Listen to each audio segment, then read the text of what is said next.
Hi there, this is video number 1 in Unit 3, and it is some basic vocabulary on angles. So let's get started. All right, so the vertex, I'm going to do that first, is always the corner.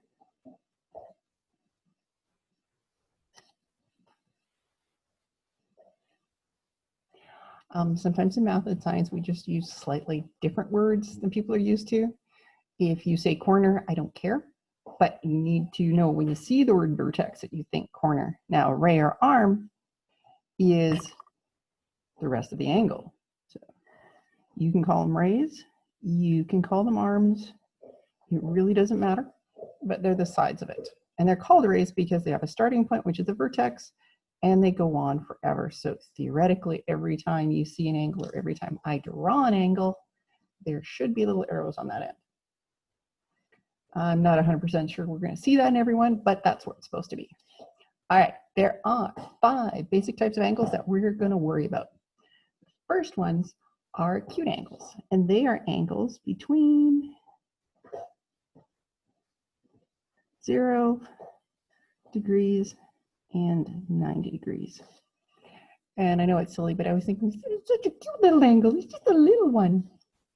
So like that is an acute angle. It can go up like that as an acute angle. Don't have to measure, we're just doing some rough sketching. By the way, if you can see her little rattling in the background, I have a co-star today. That would be my dog Bean, who I just gave a bone to in hopes that she'll be quiet while I do this video. Right angle, you guys all know about that. That's one that's exactly 90 degrees. Now, here's a tip. Do not trust, if you're looking at an angle, don't trust that to be 90 degrees. And in fact, now that I look at the picture on my monitor, it's not 90, but it's pretty close. But to make sure everybody is good, if you see the little box in the corner, then you know it's 90 degrees. No box, not 90 degrees. So always remember that. Obtuse is between 90 degrees and 180 degrees. So I always think of those like wide angles. Those are ones that look like that, or I don't know, something like that. There, ta-da! That's easy enough. So obtuse are basically big angles. A straight angle is a nice one because it's exactly 180 degrees. You probably spent most of your life just calling it a straight line. But if you draw a line, there's some arrows on, that's just a line, but put a little dot in the middle and maybe even label it A, B, and C. Ta-da! It is a a straight angle, 180 degrees. Now, a reflex angle is any angle over 180 degrees. Now, that ends up looking really weird in a picture because it's an angle that goes like that. And with reflex angles, you almost always have to put that arc on there because normally your brain is going to think, well, we always want to look at the smallest angle. So with reflex ones, you draw that. Can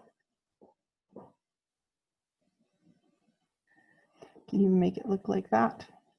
But just drawing that handy dandy little arc there tells me this is the angle I care about. So technically, I should go back to this one and say, this is the angle I'm interested in. This is the angle I'm interested in. And even over here. We will spend most of our time dealing with these two. Right angle, that is your primary trig functions. That's the worksheets, a couple of pages that you just finished doing, or you might have done them at the beginning of the year. These two angles basically are too big to have in a triangle, so we don't have to worry about them. All right, carrying on. Labeling angles. So this angle can be labeled in 4 ways. Actually, I need to change that. In 5 ways. My husband was looking at my worksheet and he said, actually, you missed one. And I'm like, oh. So we can call this angle, and you can label it as A, B, C. You have to go in order. So A, B, C. We can also go the other direction and call it CBA. You can call it just angle B, because really there's no other angles in there, and it's just saying that B is the center part. So this is kind of the important one. And my cheat is add a number and just call it angle 1, because that helps when you have like a bunch of angles in the diagram like we do it down here. And it was pointed out that this is also an acute angle. Not where I was going, but not wrong either. And you can see, oops, how this can cause some problems.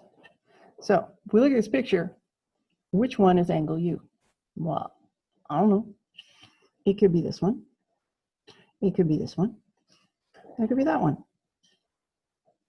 And not even get started on starting like some of the reflex angles. So when you have more than, I guess this has 2 rays on it, or 2 arms. If you have 3 arms, you have to start getting really specific. So we could talk about angle X, U, Y, which I'm going to say is number 1. So X to U to Y is the same as angle 1. We could talk about angle Y, U, Z, and that's angle 2. And actually for this one, I realize now, angle, you can always reverse it.